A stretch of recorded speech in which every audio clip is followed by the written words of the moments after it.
Hey folks, in this video we're going to remove the intake manifold. We're also going to delete the CCV system, the idle control valve, and the muffler flap. And last but not least, we're going to install a catch can. Should be fun.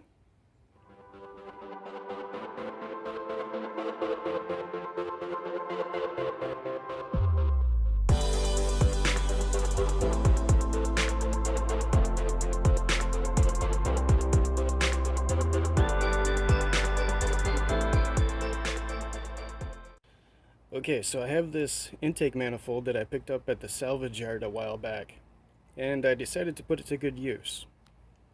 In my spare time I got it all cleaned up, and I did the CCV and ICV delete stuff to this manifold. So now I can just swap this onto my engine. To do the CCV delete, I just plug these holes where the vacuum tree connects to. You don't necessarily have to do that.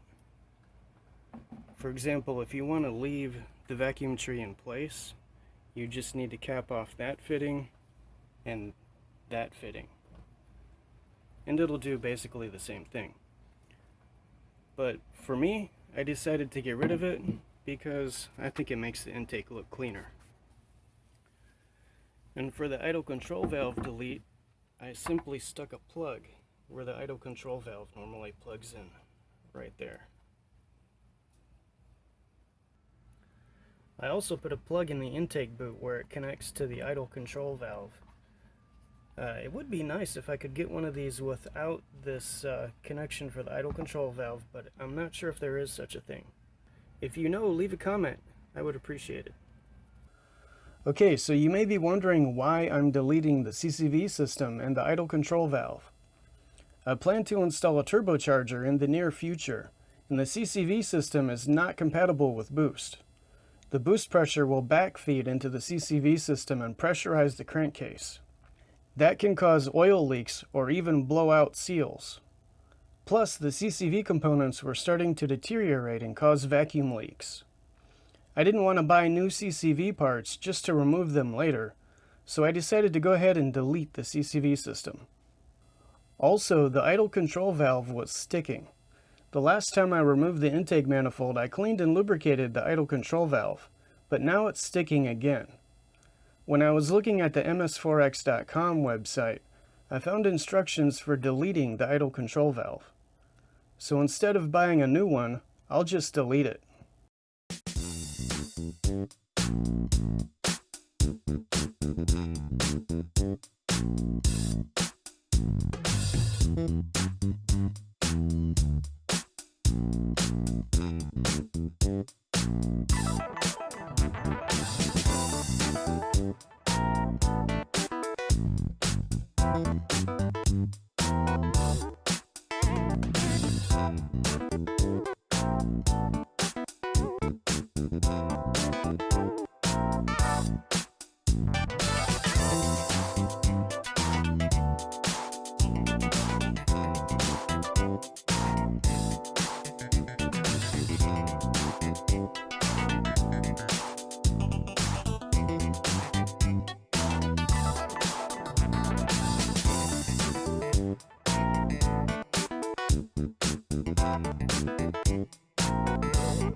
Okay, detaching the fuel injector wiring harness from the injectors was kind of a pain. Let me show you what I did. If you look at the connector right here, it has a little metal clip that attaches it to the fuel injector. I found that if you take the clip, you'll need to use a small screwdriver or a pick because you won't be able to get to this with your hand when it's installed.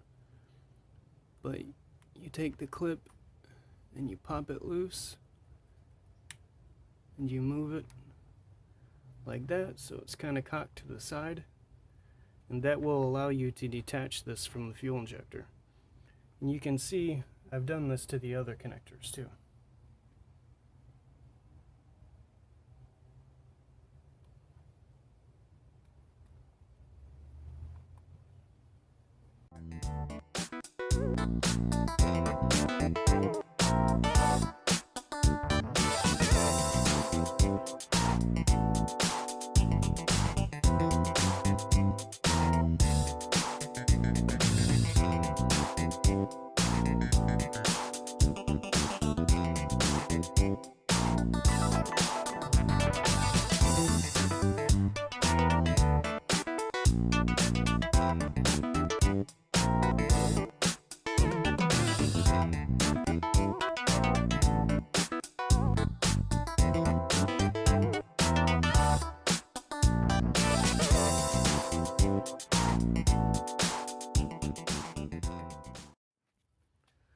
Unfortunately, the brake booster hose is toast, so I'm gonna have to buy a new one.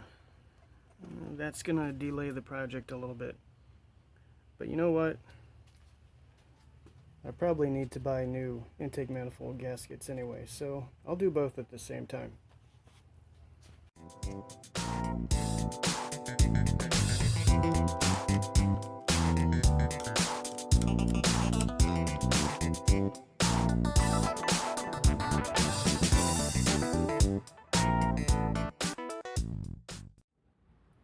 Also, I put a rubber plug on the dipstick tube where the CCV drain hose used to attach. Also, since I'm removing the intake manifold, I'll have access to the vacuum canister for the muffler flap. I deleted the muffler a while back, so the vacuum canister is dead weight.